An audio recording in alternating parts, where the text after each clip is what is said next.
Muito obrigado a todos pela presença e vamos dar continuidade, então, aqui a uma série de perguntas que foram feitas, né? São muitas, certo? E podem continuar enviando, mas a mais recorrente, a mais comum, está relacionado ao que o Leandro Natel pergunta para a banca.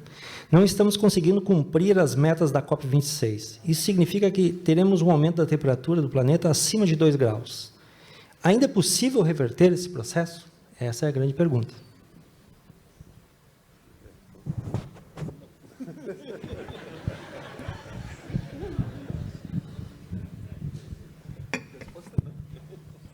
Exatamente, a resposta mais simples é não. Infelizmente, não. Não é que eu seja pessimista, mas enquanto não tivermos ações contundentes, e aí principalmente associado à cadeia de energia e ao envolvimento, como falou bem o Leandro, envolvimento de mais pessoas, infelizmente a gente não vai ter ainda a gente vai passar dos 2 graus, infelizmente.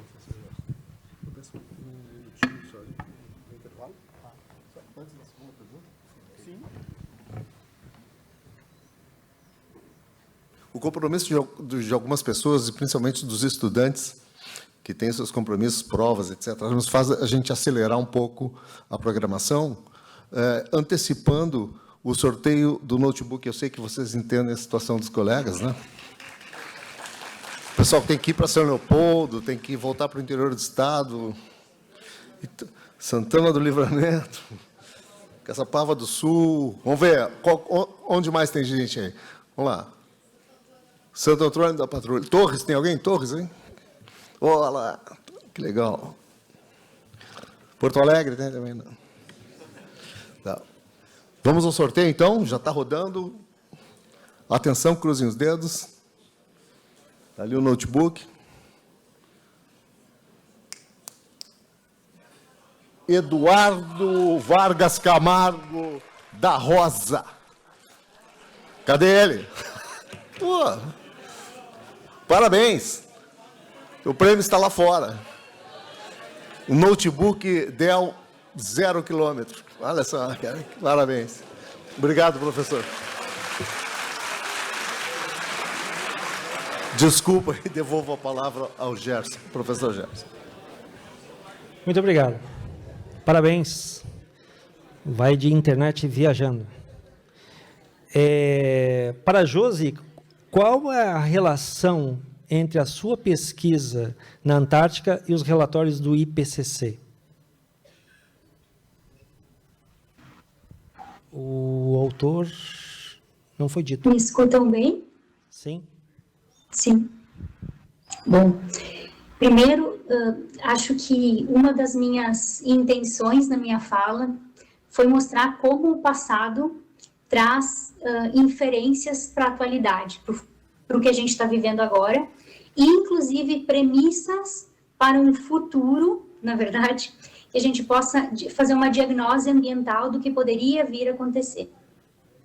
E em relação ao relatório do clima, as premissas em relação à minha pesquisa vão ao encontro aos incêndios florestais, que são aqueles dados que eu apresentei bem no final da minha fala, que no passado, sim, as fontes de ignição efetivamente eram naturais, e elas ainda existem fontes de ignições naturais, existem incêndios florestais naturais. Todavia, as modificações com o advento da Revolução Industrial, com o advento da agricultura, que nós, como humanidade, fizemos no ambiente, faz com que não apenas a condição climática, ou seja, aumento da temperatura, mas também essa modificação ambiental em disponibilidade de biomassa. Não sei se isso ficou claro na minha fala, porque é muito diferente quando um bosque natural, uma floresta natural pega fogo, ou quando uma plantação, por exemplo, pega fogo. Quando eu me refiro à plantação, ela pode ser monocultura, pode ser silvicultura, por exemplo, uma plantação de pinos. Então, O que a paleobotânica, ou seja, o que a pesquisa na área da paleobotânica contribui nesse sentido, pensando nos incêndios florestais, são que, se os incêndios florestais hoje são mais frequentes, não é uma causa unicamente do aumento da temperatura, como mostram os dados, mas sim, principalmente, dessa modificação ambiental na disponibilidade de biomassa. Certo. Muito obrigado. Depois tem uma pergunta aqui do Cláudio Cunha, da Emater, que diz que o Brasil tem 32 milhões de pessoas passando fome,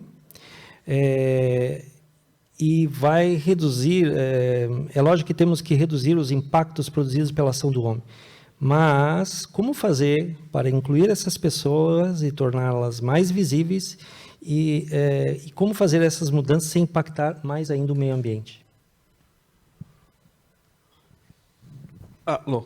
Eu acho que essa questão não está plenamente formulada, porque a questão é a seguinte: o Brasil tem uma das maiores produtividades, não precisa fazer desmatamento, não precisa aumentar a produção de grãos. O que tem que fazer é uma melhor distribuição. Nós estamos vendo uma concentração cada vez mais maior de renda, e esses 32 milhões que você diz que estão em fome não é por falta de alimentos, é por má distribuição dos alimentos. O Brasil é um dos maiores exportadores do mundo. Então, atribuir isso à questão das mudanças do clima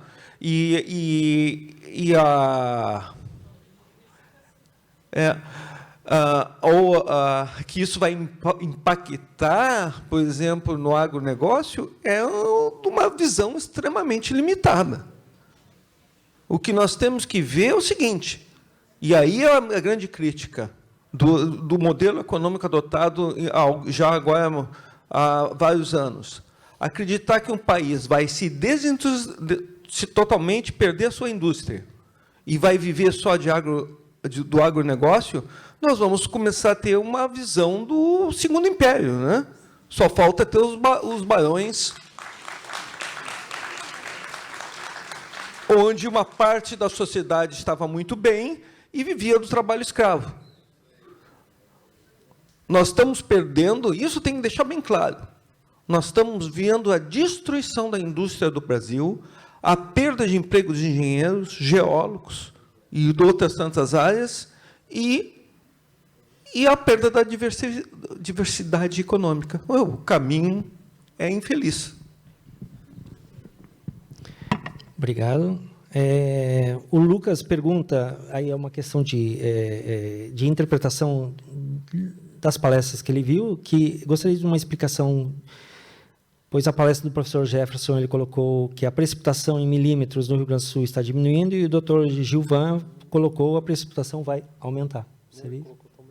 É aumentando, né? Eu coloquei como está aumentando, já aumentou. Isso. Nos últimos 30 anos, tem lugar que aumentou mais de cerca de 50 milímetros, e todo o cenário está apontando para isso, esse aumento de precipitação. Uma pergunta para a Josi, novamente. Josi, a pergunta tem a ver com os dinossauros, certo? Pelo excesso de dinossauros, teriam eles morrido? Né? Uma pergunta. E ele faz uma colocação a respeito da quantidade de seres humanos que tem na face da Terra. Então, nós temos há 130 milhões de anos... há 200 anos, não milhões de anos, mas há 200 anos atrás, tínhamos 1 bilhão de pessoas. 200 anos depois, nós temos 8 bilhões de pessoas. E daqui a 25 anos, teremos 10 bilhões de pessoas. Ele pergunta, os dinossauros não teriam sofrido o mesmo processo? Esse é um convite à filosofia, né? Bom, vamos lá. Na verdade, todos os estudos que apontam para a extinção que aconteceu ao final do período Cretáceo, que é o período que eu apresentei as pesquisas, todos os estudos que mostram que a extinção dos dinossauros está atrelada, sim, a uma grande mudança ambiental. Essa mudança ambiental, ela é oriunda de diferentes processos, mas principalmente dois processos em especial. Um deles é a queda, o mais famoso, né, que é a queda de um meteoro que vai estar caindo no Golfo do México, e graças à queda desse meteoro, aciona um sistema que já estava em uma atividade intensa, que é o vulcanismo. Ele é acionado pelo impacto desse meteoro, cai o meteoro e vai impactar, né, em todo esse sistema das placas tectônicas que eu mencionei, vai acionar esse vulcanismo em escala global. Esse vulcanismo, então, ele vai eliminar essa nuvem piroclástica que eu comentei, que vai ser uma fonte de ignição para os incêndios, mas esse vulcanismo vai emitir, então, uma quantidade absurda de cinza vulcânica, e, junto com o impacto desse meteoro, a atmosfera como um todo, ela é coberta, então, por cinza e sedimento.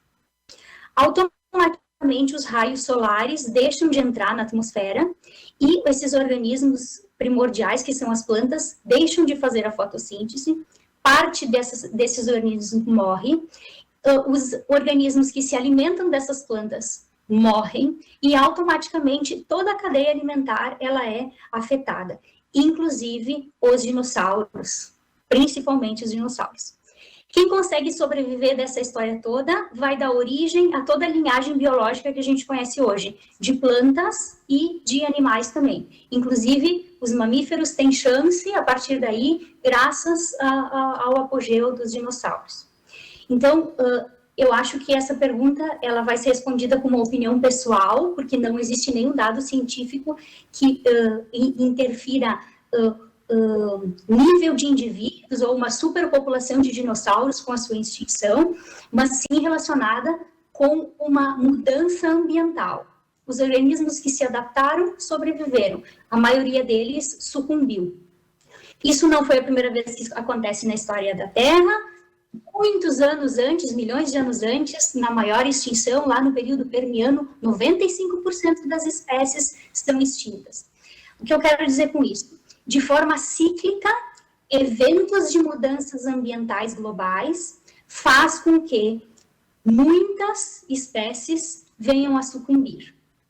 Isso aconteceu lá nos 250 milhões de anos atrás, onde 95% da vida desapareceu, das espécies desapareceram. Isso acontece na época dos dinossauros, que é o período Cretáceo, por uma mudança ambiental que está atrelada ao vulcanismo, à queda desse meteoro. E nos dias atuais, eu não tenho uma bola de cristal, mas acredito que a gente possa atrelar, sim, os hábitos dessa superpopulação de indivíduos com essas mudanças ambientais. Efetivamente, nós mudamos o ambiente, nós transformamos o ambiente. E as nossas escolhas como sociedade podem, sim, gerar uma próxima extinção, não vou dizer em massa, mas a gente já acompanha muitas espécies que vêm sendo extintas devido a essas mudanças ambientais. Algumas naturais, outras, sim, fomentadas pelas escolhas do homem. Muito obrigado. A próxima pergunta é direcionada ao Leandro, que pergunta aqui, prefeituras gastam milhões deslocando lixo para aterros em vez de biodigestores. O Franklin pergunta, Leandro, por que não se fala em créditos de metano e também em instalação de biodigestores em condomínios, a exemplo da energia fotovoltaica?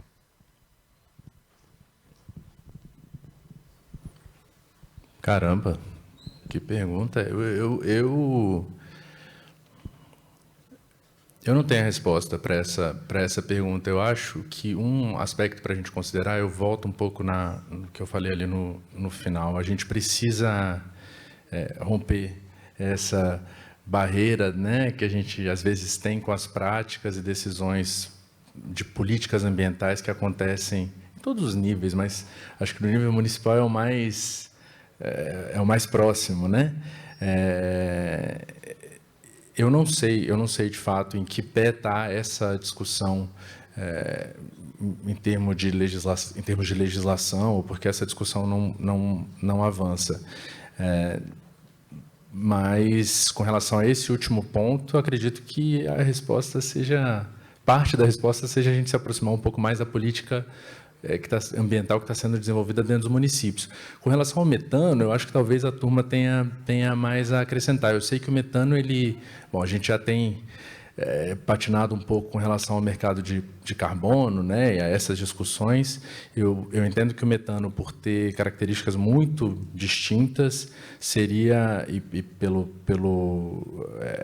tipo de estrago, volume de metano que é emitido, eu acho que ele siga uma outra lógica que talvez não permita elaborar essa discussão de mercado de metano. Não sei dizer, realmente não sei. Obrigado. Eu agradeço bastante a Amanda, ela fez várias perguntas, mas eu acho que vou ter que escolher uma aqui. E ela pergunta o seguinte: senhores, os senhores acham que as fake news e o negacionismo em relação a mudanças climáticas têm interferido no combate nas mudanças climáticas? Bom, deixa eu pegar essa, que essa é a minha área de trabalho. Bom, uma das grandes questões hoje que nós temos que tratar é todo o processo de desinformação. Quando começou a desinformação na questão da vacina, eu estava até falando aqui para o Givan e outros colegas que eu, falando com os médicos, eu só falei para eles: bem-vindo ao clube. Por quê? Na questão das mudanças do clima, desde o processo, quando saiu os primeiros relatórios do IPCC, e a comunidade científica internacional começou a se posicionar e mostrando os dados, nós somos cientistas naturais, e a ciência natural, basicamente, baseia-se em evidências. Essas evidências têm que ter também, adotando uma postura popperiana, tem que ser estar disponíveis para ser falseadas ou não.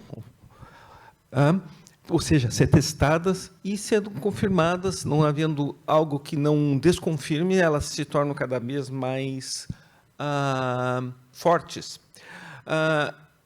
Então, já que essas evidências estavam muito fortes, houve intencionalmente criado por algumas indústrias extremamente ultraconservadoras, não são todas, nos Estados Unidos.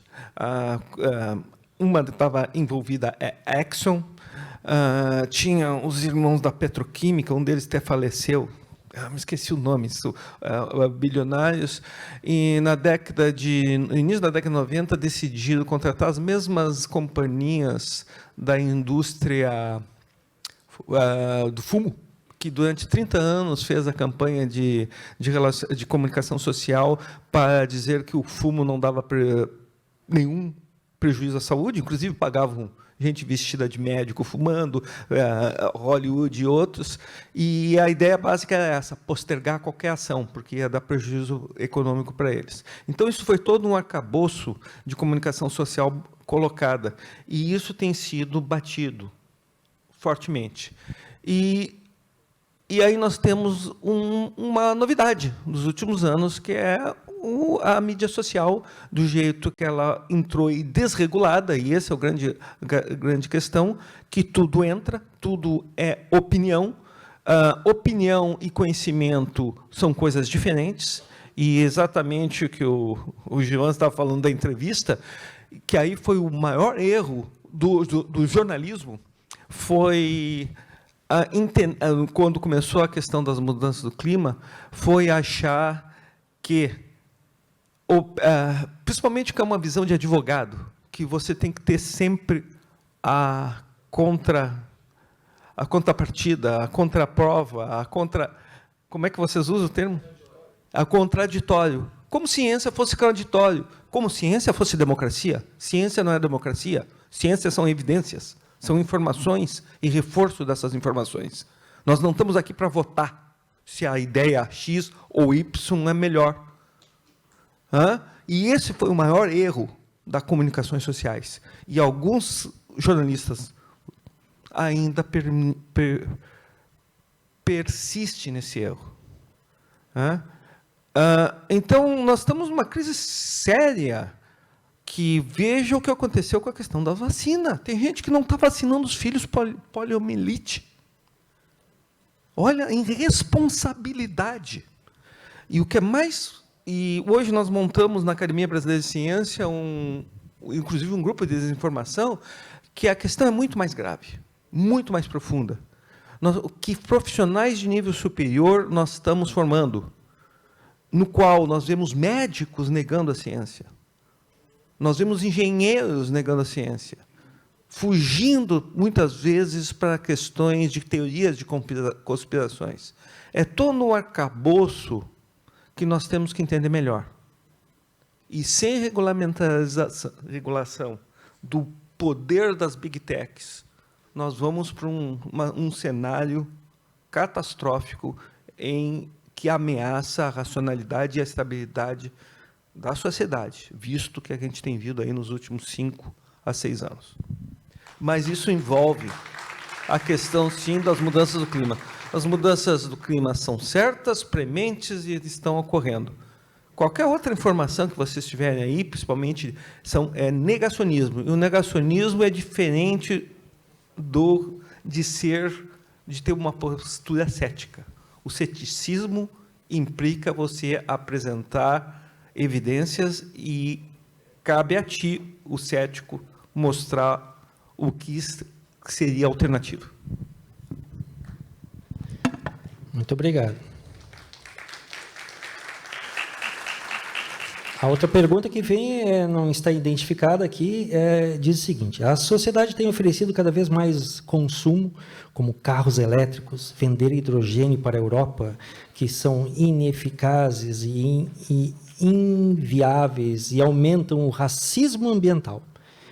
Como podem as atividades de engenharia alterarem o padrão de produção da sociedade para reduzir as mudanças climáticas antrópicas? Boa. Atenção, Porto Alegre, até 10 anos atrás eu usava, até 15 anos atrás eu usava transporte público, aí eu desisti, né? Porque foi ladeira abaixo. Eu acho que a mensagem principal para essa pergunta é justamente você lidar de maneira mais inteligente com os recursos naturais. O Jefferson acabou de falar. Tem que ter decisão pública, transporte público, né? E padrão de consumo, como eu falei, você tem que pensar muito bem sobre os seus padrões de consumo, que é muito difícil, né? Você, por exemplo, quem toma leite, por exemplo, fala assim, olha, a partir de hoje eu não vou tomar mais leite de caixinha. Chega no supermercado, você encontra outro leite que não de caixinha? Não encontra. Então, assim, sabe, é um debate que tem que ocorrer, mas aí tem que pegar a fala deles, tem que trazer cada vez mais gente para esse debate. É o padrão de consumo, o consumo mais inteligente, enfim. Isso. A pergunta foi da Isabel Pita. Muito obrigado. Eu acho que com isso a gente conclui. Tem várias perguntas aqui, em função do tempo, mas eu gostaria imensamente de agradecer ao Senji pelo aniversário de 81 anos e obrigado a todos presentes e os palestrantes.